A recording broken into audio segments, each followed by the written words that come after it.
Hey folks, Nathan here. We've got our Hydron V0.3 now finished. The first thing you'll probably notice is that the fins are much larger than before.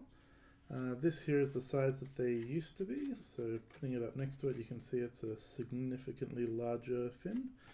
And these are also made out of balsa wood, so they're a little bit sturdier, they're not going to flop around as much as the cardboard will, and they're a lot more water resistant than cardboard is, so we hopefully shouldn't be getting much deformation. We may have them fall off because, as you can see with this fin for example, I am a terrible craftsman, so there's a lot of space in there, there's not too many points that the glue's attaching to, so we'll see how that goes. I'm once again expecting something to fall off the rocket, and we'll see how that turns out. On the top here on the nose cone we've added a bit of weight. You can see we've got a nice 9-volt battery there. This one's still in its case. So what we've done here, you probably can't see it too well, but we've got a strip of Velcro underneath. So we've super glued one half to the top of the bottle, which is what's going to hold all the payloads that we make for this rocket.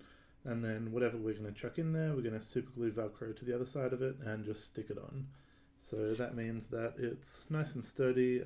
So with the Velcro, it shouldn't pull off under collision, which is the goal. So that should keep it nice and sturdy there. For our next rocket, we'll be extending the nose cone out a bit so that we can fit some actual avionics in there.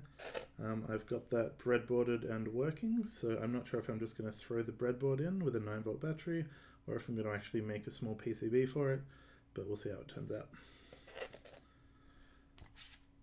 Yeah, so with that, our center of mass is now a lot higher and our center of pressure is now a lot lower, so it should fly very straight. Let's see how it goes. So we went to go and do our first launch with the new V0.3, and then as we were going out the door, I accidentally brushed it against myself and the fin fell off. So we've gone out and we've got some thicker fins. These are twice as thick as the last one. I think they're 2mm, maybe 3mm. And yeah, they're definitely a lot sturdier. We've also got some sticky tape on there to hold them on a bit extra, just because sometimes the super glue makes them a little bit floppy. So this is what we'll be launching today, except rather than the last version. So we'll see how that goes. First launch with upgraded fins, starting in 5, 4, 3, 2, 1. Oh, that is so much better. Nosedive. Amazing. The objectives of the V0.3 Hydron was to get an aerodynamically stable rocket, and in that sense we well and truly succeeded. You'll notice compared to the V.1 and V.2 there was zero tumble whatsoever. It pretty much just went straight up and then straight down again, and that's exactly what we want to see with our rocket.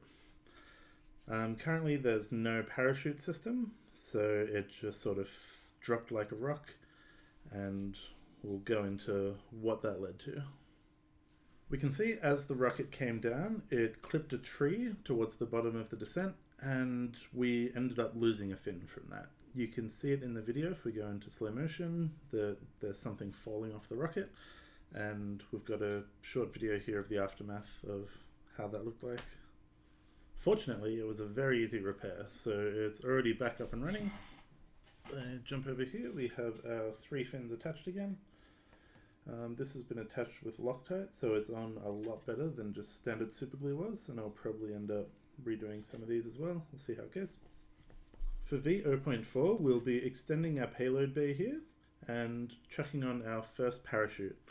I was thinking of doing the avionics next as well, but I'd rather have a working parachute before we start getting into our electronics, just in case something breaks on descent. So V0.4 will be parachute, and if that all goes well, V0.5 will be our basic avionics altitude detection system. And that's all for this video. We've now verified that our rocket airframe is aerodynamically stable, and now we can start working on the next section of the rocket, which will be our parachutes. So stay tuned to see how that goes, because that is something that I have never even touched before. Alright, catch you later.